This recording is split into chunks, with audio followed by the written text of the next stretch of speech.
हस्तिनापुर और कुरु वंश की शुरुआत बहुत समय पहले की बात है। हस्तिनापुर नामक राज्य में कुरु वंश का राज्य चलता था। वहां दो राजकुमार थे, धृतराष्ट्र जो अंधे थे और पांडु जो शक्तिशाली और साहसी थे।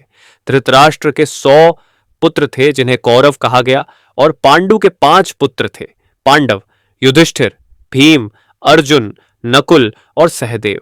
इनमें सबसे बड़ा कौरव था दुर्योधन, जो अहंकारी और जलनखोर था।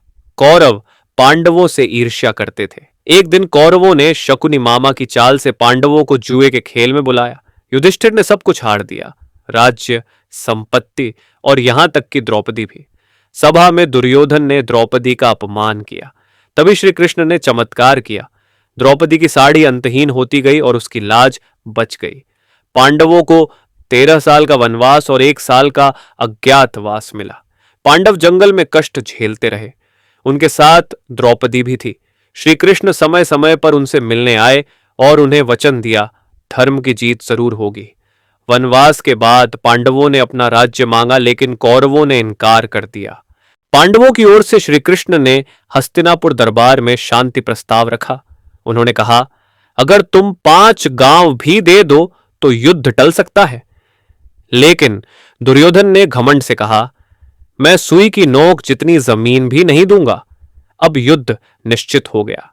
कुरुक्षेत्र में युद्ध शुरू होने वाला था। अर्जुन ने जब अपने ही रिश्तेदारों को सामने देखा तो युद्ध से पीछे हट गया। तभी श्री कृष्ण ने उसे भगवत गीता का उपदेश दिया, कर्म करते जाओ, फल की चिंता मत करो, धर्म की रक्षा सबसे बड़ा कर्म है। अर्जुन ने श्री कृष्ण के ज्ञान से प्रेरणा लेकर युद्ध का संकल्प लिया। भीष्म पितामह को शिखंडी के सामने लाकर अर्जुन ने घायल किया। द्रोणाचार्य को धोखे से बताया गया कि उनका पुत्र अश्वत्थामा मारा गया। इससे वो हथियार छोड़ बैठे और मारे गए। कर्ण, जो बहुत पराक्रमी था, युद्ध के समय अपने श्रापों और धरती में धन से रथ के कारण हार गया। दुर्योधन को भीम ने गदा युद्ध में 18 दिनों तक भयंकर युद्ध चला। अंत में पांडव विजयी हुए, लेकिन युद्ध में उनका बहुत कुछ खो गया।